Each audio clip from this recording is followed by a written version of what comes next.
There are only 3 categories to arrangement. I can add elements, I can remove elements, and I can change elements. That's all there is. But my goal is to get a song that feels coherent and interesting. I want to add changes and transitions to keep it from being too boring and repetitive. But I want to change things in a tasteful manner that serves the song and genre. In the end, I want to have a piece of music that I enjoy listening to. Now, I happen to enjoy really chill and groovy music that relaxes me and makes me bounce my head a little too. But you most certainly are going to have different favorite elements and soundscapes you enjoy. Try to find out what those are and use them. This is supposed to give you ideas for your music. I'm just sharing what I've liked so far, so give yourself permission to play around and find what's right for you. When I've made a basic loop that I see potential in, I need to bring it over into my timeline as soon as possible. In my experience of 10 years of producing, the single most important thing to successfully arranging a beat is getting started. Next, I copy-paste the clips into a basic song structure. Then it's only a matter of adding sounds, removing sounds, adding effects, transitions and details until I'm happy. Let's say I have the following loop. It has a piano, some drums and a bass line. I need to get the clips over into my timeline, so I can add details to break up the loopy feeling. Usually I just copy and paste the clips right over. Another approach is to record everything that's playing into arrangement view.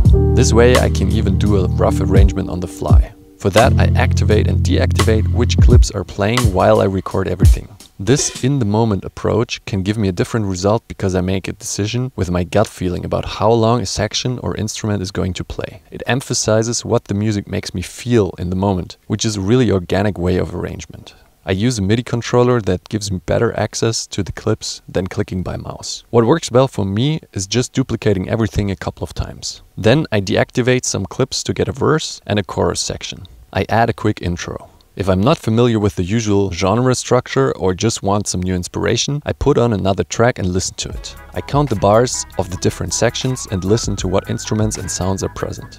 Once I have a rough arrangement to my song, I can move on to the next stage, adding details and fine arrangement. So far, I have mostly produced instrumentals first and later added vocals on top. I enjoy having a strong sense of melody and harmony in the music even before there is a voice to concentrate on. This gives the track greater depth because I can either listen to the vocals or to the melodic phrases of the instruments. It means I can listen to the song more often without it getting boring. In my opinion, the most underrated option out of the 3 categories of adding elements, changing and removing them is definitely removing them. I just love when there is a lot of space and the music can breathe. It makes all present elements that much more important and easy to listen to. But it's also the option that needs most deliberate intention. Adding a layer will increase the busyness and loudness, but it can't mask or hide an element that hurts the ear or just doesn't sit right. And once I get used to the new element, I'm back to square one and think that I need to add something else. Here are some elements I'm frequently adding. Harmony layers and instrument layers. You can hear the piano I've played before, but there's another synthesizer I've added here. It plays the same harmonies, but is darker, less airy than the piano. It gives me a nice solid foundation of sound. Combined with the piano, it makes for an interesting contrast, while filling up different areas of the frequency spectrum. Also, I haven't added any reverb to it, again because I want that contrast against the washed out piano, which is extremely wet because of me. Okay.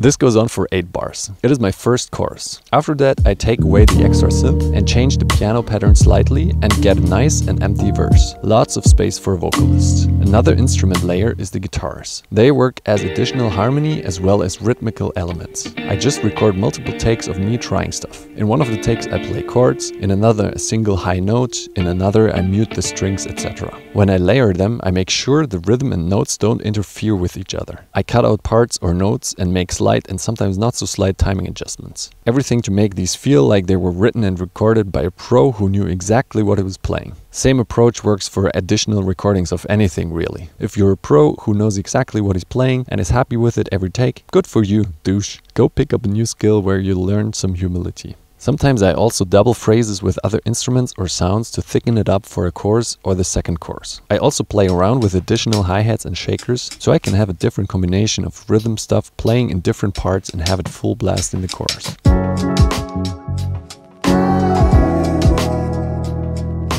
Another technique I use all the time is creating random chops. I get a synth hooked up and record a MIDI layer and an audio layer while playing. This is in case I really need to go back because I played something unpredictably godlike. In the beginning I play and record horseshit because I haven't prepared. I'm just jumping in and figuring out phrases and notes to play while I'm recording. This takes pressure off my shoulders and I can just have fun playing around, tweaking some parameters while I'm at it. This goes until I'm tired of it or feel like I got enough to work with for now. I duplicate the looped section to extend it back to the beginning. This way I know I have a clip that's a multiple of 8 bars. I skip through listening for interesting bits and chords I might be able to use. I copy-paste that into the area I'm working on and adjust the shit out of it. Honestly, this is a process and might take a lot of shifting, pitching, reversing, cutting and pushing around to make things sit well and feel right. But it gives me phrasing and sound variety I wouldn't have come up with otherwise, so I'll take it. Another thing I often do in combination with this, but which is also applicable anywhere, is having multiple tracks of the same instrument or synth in a group. My bottommost track in the group stays empty, so I can duplicate it to add more synth layers or just try a different section of the big audio recording. This also lets me add different effects to different tracks and their phrases of the synth. I can easily switch the feeling up by putting a phrase onto another track.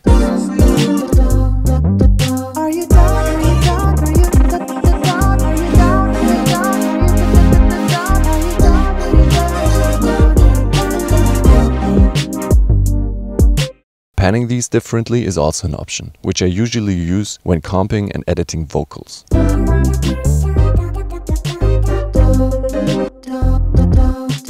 If things get tough on the CPU, I record MIDI only. Right-click, freeze track, drag the frozen clip into an audio track and I have my audio recording. I prefer recording straight to audio because depending on the length of my recording, the freezing takes ages. Then I sometimes continue choosing random parts like shown. But usually I just throw the long audio recording into a simpler and chop away. Usually I slice by transients and adjust the sensitivity, but sometimes I slice by beats. Then I trigger the chops where I like them. If it's boring or I can only cover a fraction of the audio in simpler, I just duplicate the simpler track and change parameters. Rinse and repeat. If I put on lots of CPU heavy effects, I make sure I record everything down to one track again so I can deactivate the sassy plugins until I want more. A good tool for leading into a new section or introducing an element is adding reversed swell. I grab the first chord that I want to lead into, isolate it, blast it with reverb, record the whole thing, reverse it, and put it just before the element starts. You know I could put them all to shame. I make sure the level is right to keep it from jumping out too much. I've done that with vocals, pianos, synths, and even a trumpet. Often I automate parameters to morph the sound or fade it in and out to my liking. I click these in with the mouse or record them through my controller, which gives me a more organic automation line and lets me focus on how the automation feels instead of how the curve looks. Often I re-record parts and correct them with my mouse until I'm satisfied. The same goes for static, loopy type clips. I don't write them in real time, but once I like the chord progression and voicings, I practice playing it real time. Then I re-record the copy-paste section with me actually playing the pattern. That already adds variation in timing and expression. I throw in a couple of arpeggiated notes and voila, I've broken up the repeated pattern into something that has much more life. I have used most of these techniques for creating variation, but even for adding smooth transitions between song parts. I usually cut the drums around 2 beats before the chorus hits, making sure to create a long enough pause before they are reintroduced in the chorus. This would fall into category 3, removing elements. After all these miracles, after all,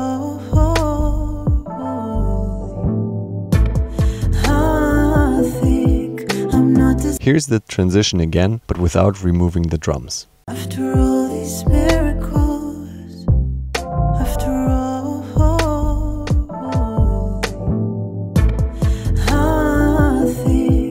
it kills the contrast. Having the silent bit reconditions the ear and gives it a break from the sounds and patterns for a second, which makes it all the more satisfying when the drums come back. There isn't one correct point where to cut elements. Sometimes 2 beats is plenty and sometimes I go for a full 2 measures. I try to listen to my intuition while playing the part with closed eyes. Usually I get an internal pull when I would expect an element to cut or be reintroduced. Developing the ability to listen to that and use it has helped me a bunch of times making arrangement decisions that I would not have come up with otherwise. When I have a singer, rapper or instrumentalist on top of the beat, there probably will be parts that clash or just don't work well together. The vocal usually has priority, so I listen for elements in the music that pull focus away from it and change them. This can be as easy as removing an arpeggiated piano note because it sounds dissonant with the melody note or embellishment of the vocals at that point. In the same spirit, I also listen to moments of conflicting rhythm, because sometimes a hi-hat pattern is just too much in addition to the delivered vocal syllables. In general, I try to reduce elements fighting for attention. If there is a space in the vocal, I can have another element play a quick phrase. But if the vocal is fairly busy, I don't. I might even reduce, filter out, or cut out some stuff to make more room for it. An approach that neatly combines these three categories intuitively is painting directly into the timeline. Here's an arrangement I have produced with that approach.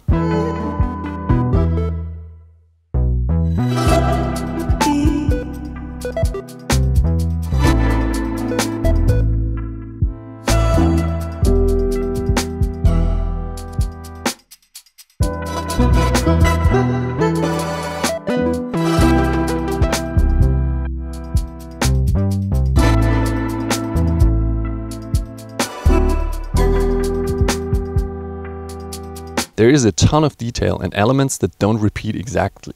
I started by recording audio directly into the timeline, chopping a big recording, taking bits and pieces that I liked, and building a relatively empty first 8 bars. Adding drum samples in audio form, disabling the grid and duplicating it over, building a beat like that.